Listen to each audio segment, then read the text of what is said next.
Everybody, sorry I can't be with you today. What I've done is I put the PowerPoint onto video and I'm going to take you through it to teach you the lesson. So the first thing I want to do is to have a go at this starter. Last lesson we did specific heat capacity practical. I'm going to set you some questions to do to finish off the homework. What I want you to do now is to have a go at these questions in the front of your book.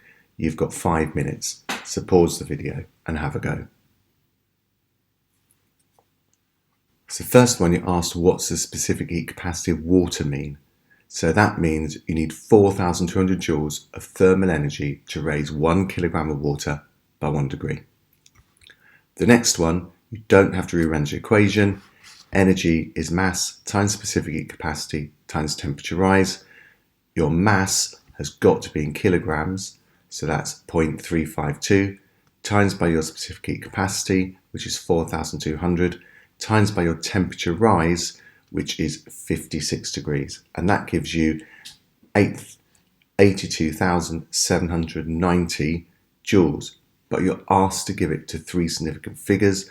Those are the first 3 figures, and that fourth one is a 9, so that goes up to an 8. Well done if you got all that right. If you kept that in grams, you would have got in the exam 2 out of 3 marks anyway. Finally, the last one, the challenge. You've got to rearrange the equation. You're asked to work out the specific heat capacity. So energy is mass. So specific heat capacity is energy divided by mass times temperature rise. That is the energy that you put into the ice. That is the mass of the ice that you melted in kilograms, and the temperature went up by 15 degrees. So that is the specific heat capacity of ice. So what are we going to do today?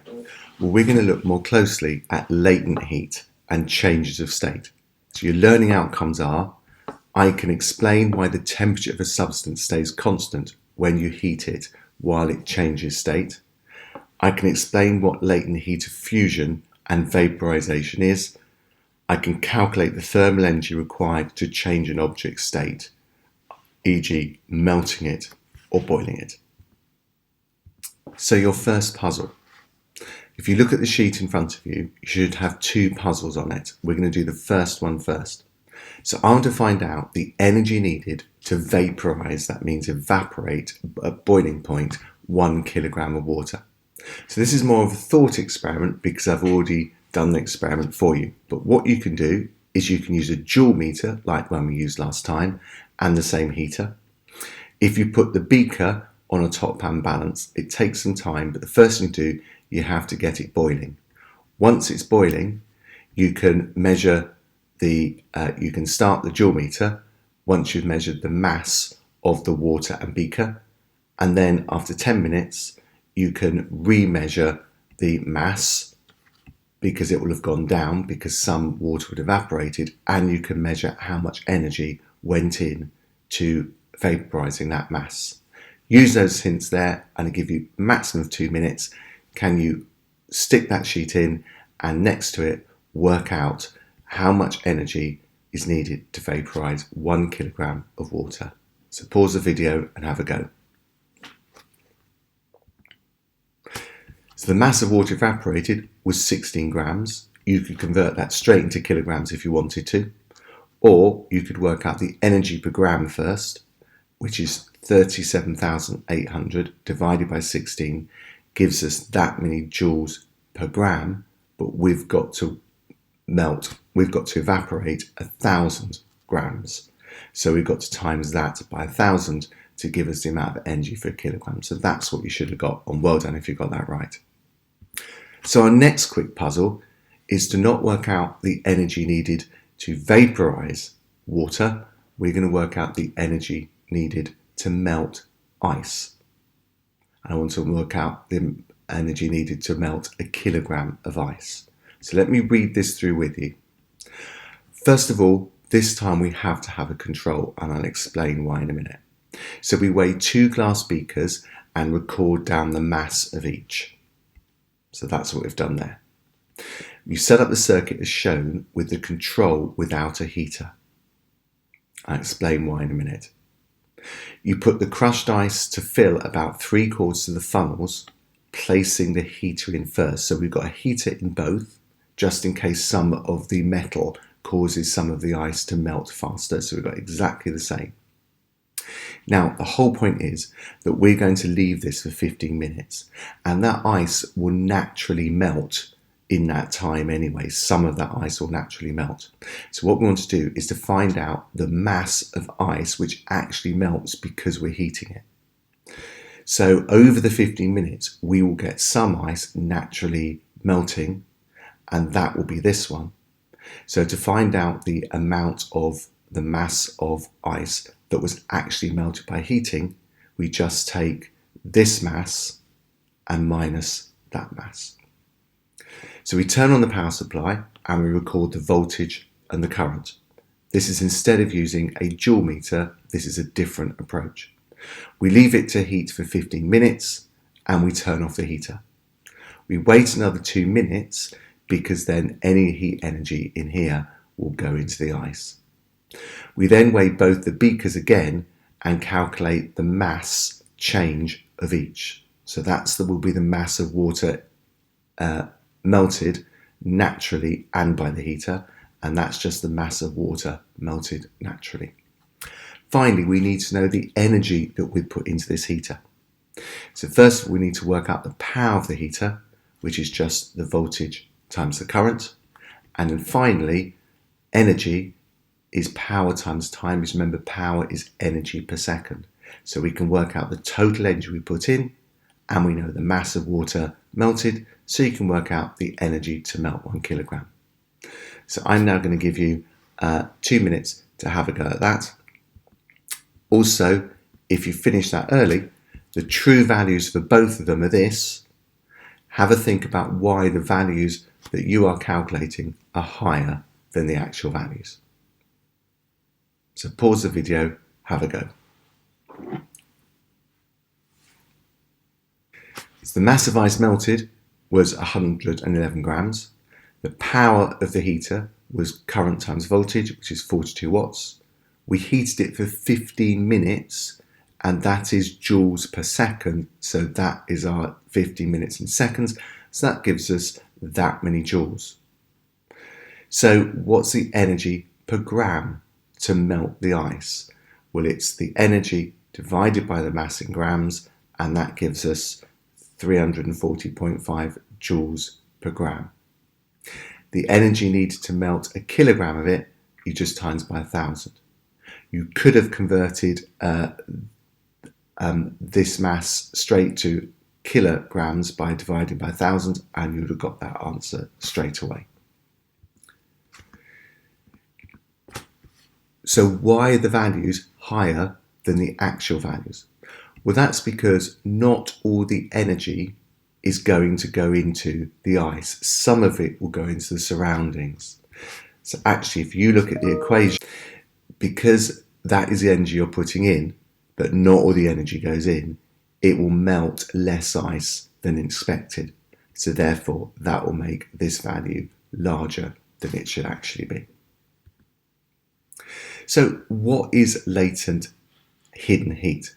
We've talked about this heat is seen to be doing something because the temperature is rising. But latent heat is hidden heat because it's the heat energy needed to change an object's state from either solid to liquid or liquid to gas. If it's solid to liquid, it's called latent heat of fusion. And if it's from liquid to gas, it's called latent heat of vaporization. So that's the latent heat of fusion, thermal energy needed to change a solid to a liquid. And the latent heat of vaporization is the thermal energy, heat energy needed to change from a liquid to a gas. So what is the specific latent heat? Well, it's the amount of energy required to change the state of 1 kilogram of a substance with no change in temperature. And it's really important to say with no change in temperature. So you worked out specific latent heat of fusion for ice, and that's actually 334,000 joules per kilogram. You can also see it written in standard form like that as well. or you could see it written as that with kilo in front of it. So the specific latent heat of vaporization is the energy needed to vaporize 1 kilogram of water in this case. And that is massive. It is much, much larger than the energy needed to melt water. So mega means a million. So where does the potential energy of the particles increase more? Solids to liquids or liquids to gases? Have a quick think. You're right, it's liquids to gases because you need a massive amount of energy in order to do that. And that's because the intermolecular forces between liquids to break the liquid into a gas is much higher than the intermolecular force needed to break the solid into a liquid. So what I now want to do is to fill out these notes. This bit here gives you the definition of specific heat capacity and the unit, which is joules per kilogram. So if I want to work out the energy needed to melt or boil any mass of substance, then all I need is to know the mass I'm burning. So in a minute, I want to copy down these notes once I've taken you through them. So this bit here tells us the definition for specific heat capacity, the amount of energy required to change the state of 1 kilogram of a substance with no change in temperature. The unit is joules per kilogram. Notice there's no degrees C because there's no change in temperature. So to calculate how much energy is needed to melt or vaporize any amount of substance, all you need to do is to know the mass of the substance in kilograms and the specific latent heat of the substance that you are using. E stands for energy, M stands for mass, and L stands for specific latent heat. So you can use that equation there. Put it into the triangle, E at the top, M times L there. Remember, specific latent heat of fusion means solid to liquid. Specific latent heat of vaporization is meaning liquid to gas. Once you've done those notes, have a go at the question sheet. You've got the specific latent heats there. Your teacher every so often will go through the answers, which are on the next slides. So pause the video, copy those notes, and start the questions.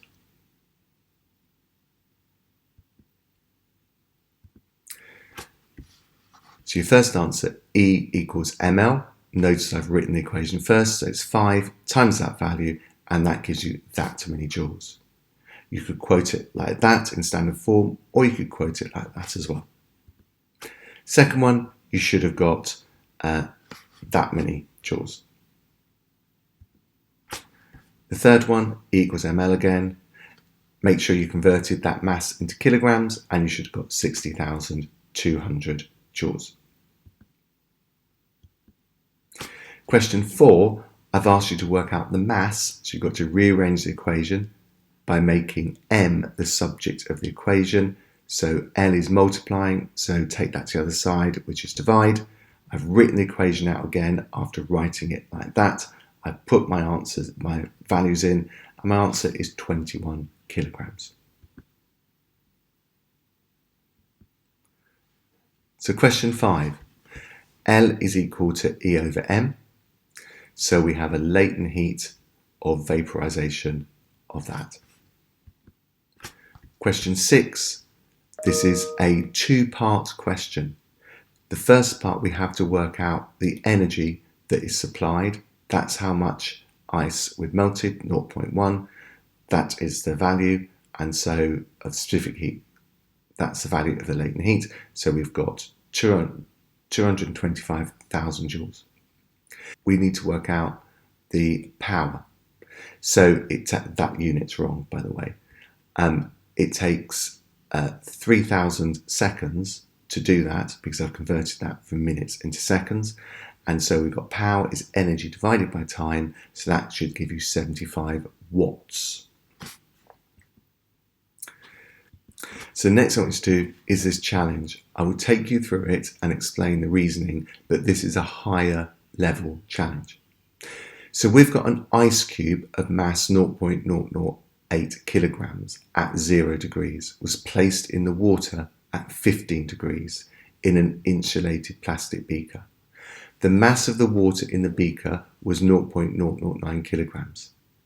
After the ice cube melted, the water was stirred and its temperature was found to have fallen to 9 degrees centigrade. The specific capacity of water is that. So what's happening is this. First of all, the ice, the energy from the water at 15 degrees goes in to melt the ice at 0 degrees. Once the ice has fully melted, the water has already cooled down a bit, but then the temperature of the water drops even more because the thermal energy of the water has to heat the water at 0 degrees, which is from the melted ice, and the temperatures end up being 9 degrees. So work through this calculation and you should be able to find out the specific latent heat of fusion of water using this.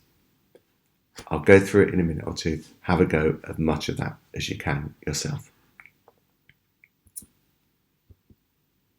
So the first thing is, we're asked to work out the energy transferred from the water, and that will have gone into the ice cube and then the water that melted from the ice. So we've got E equals mc squared, we've got E equals mc delta theta, so that's the mass of the water in the beaker at 15 degrees.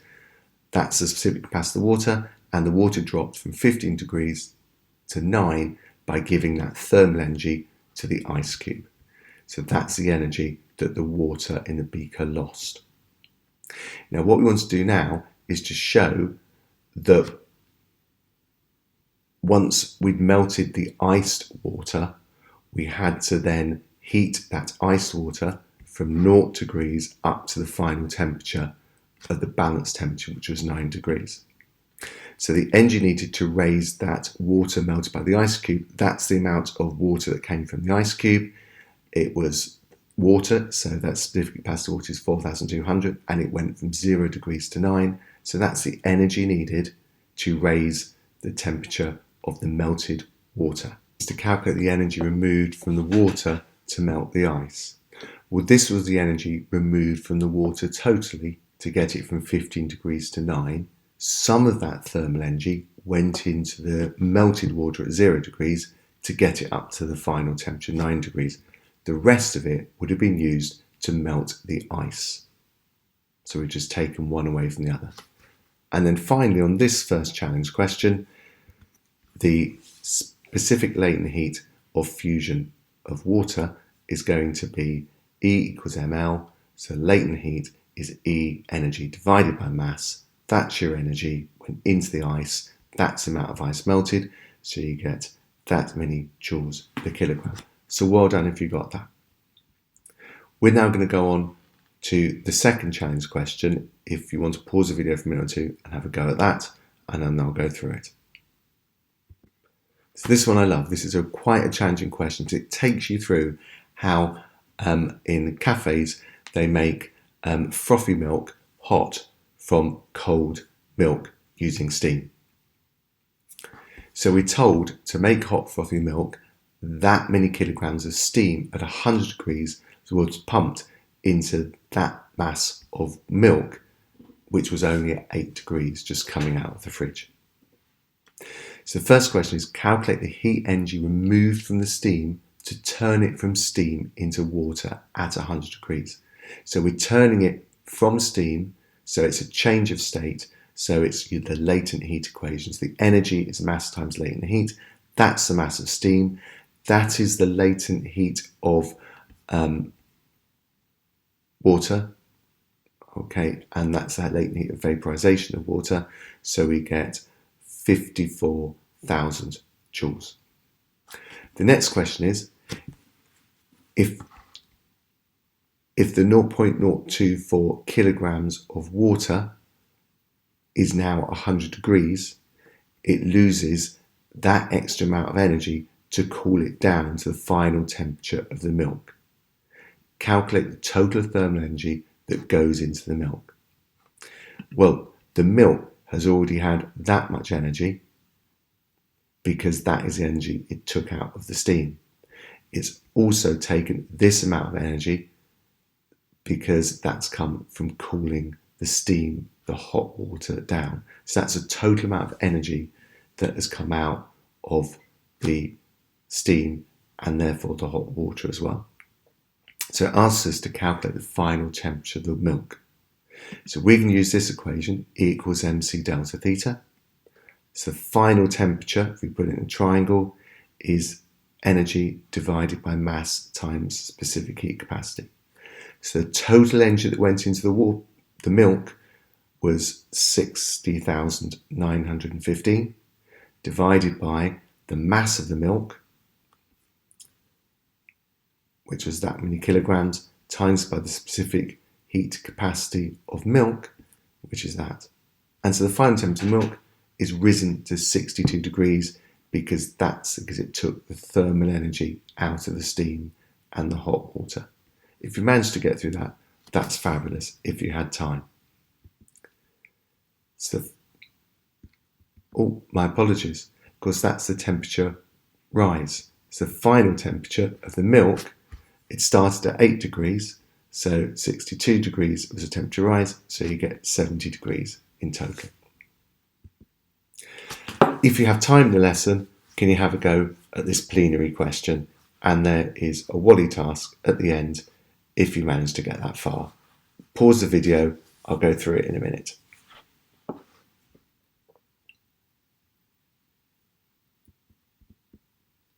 So the engine needs to warm the ice from 0 degrees to minus 5 is just E equals mc delta theta.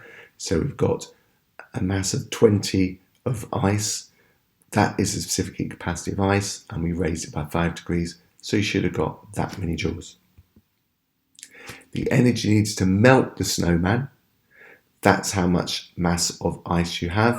That's the specific latent heat of fusion of ice. So you should have got 66,800 joules. The next question was, what's the total energy to heat up the snowman and to melt it? So add the two energies together and that gives us that value. If you manage to do the last bit, I want to work out the power of the sun in terms of the energy absorbed per second by the snowman.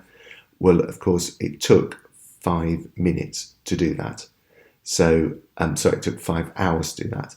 So it's 5 times 60, that's the amount of minutes, times 60, that's the amount of seconds in 5 hours, and you get 15.4 joules per second, or 15.4 watts. I hope that's been really helpful, and I look forward to seeing you on Monday.